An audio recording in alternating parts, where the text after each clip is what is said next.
हाँ जी, सुनाओ जी। भगवान स्वरूप गुरुवर के चरणों में बागेश्वर धाम के पागल अजय पांडे का कोटि कोटि प्रणाम स्वीकार करें प्रभु। जय हो पगला बाबा।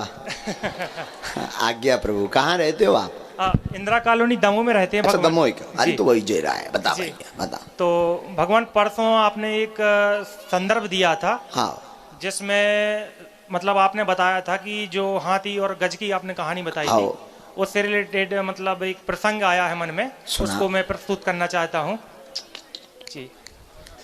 तो गजराज को प्यासे लगी वन में, जब नीर सरोवर पीवन धायो, गजराज ने पामे धरो जल में, तब ग्राह ने आके पामे दबायो। गजराज के जोरे अटूटे भये, पर ग्राह के बल को पारे न पायो। गोविंद प्रभु की शोभा जो निरको, आपी ने आके पंदे छोड़ायो।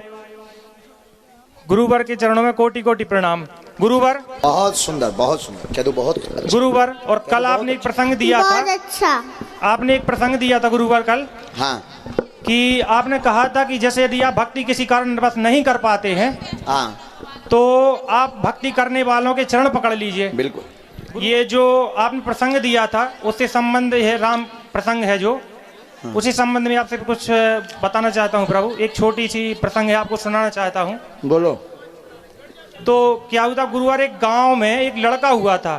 वो बहुत ही ज्यादा उपद्रव किस्म का लड़का था। हमारे जैसो? अरे प्रभु, आपके जैसा कहाँ।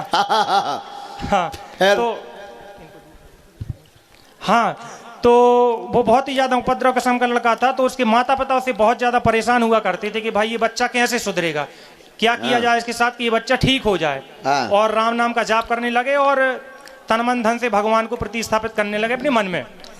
तो उन्होंने सोचा, क्योंकि आपने बताया था पहले अपने प्रसंग में कि भाई यदि आप भक्ति नहीं कर पाते हैं तो आप अपने गुरुवर के चरणों में कहीं ना कहीं गुरुवर के चरण जाके पकड़ लीजिए। तो वही किया उनने, उस गांव के लड़के ने। तो उसके बाद जब उसके माता पिता परिजन वाले उसके लेके गए, तो वहां पर गुरु जी से कहा कि गुरु जी ये लड़का है बहुत उपद्रव किस्म का है, और ये जो है भगवान का नाम नहीं लेता है बिल्कुल भी। गुरुवर तो आपके जैसे ही थे, गुरुवर महंत थे, साधु थे, भगवान के रोम रोम में बसते थे।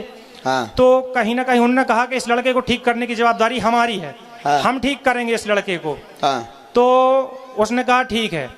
तो उस लड़के ने गुरुवर से कहा, गुरुवर हम आपके साथ रह लेंगे, इसमें हमें कोई दिक्कत नहीं, लेकिन आप हमसे भजन सत्संग की बात नहीं करना। गुरुवर ने पूछा क्यों? बोला इससे हमारा सिर दर्द करता है। वाह जी, इससे हमारा सिर दर्द करता है, भजन प्रसंग की बात आप हमसे नहीं करना। गुरुवर तो होशियार थे, उन्होंने कहा ठीक है भैया नहीं करेंगे।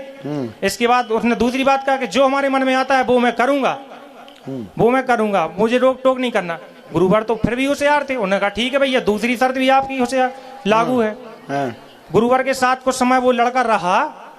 तो साथ में रहने के बाद गुरुवर ने कहा कि भाई अब तुम सयाने हो चुके हो, वृद्ध हो चुके हो, इतनी भक्ति आपने करी है, हम आपसे कुछ मांगना चाहते हैं।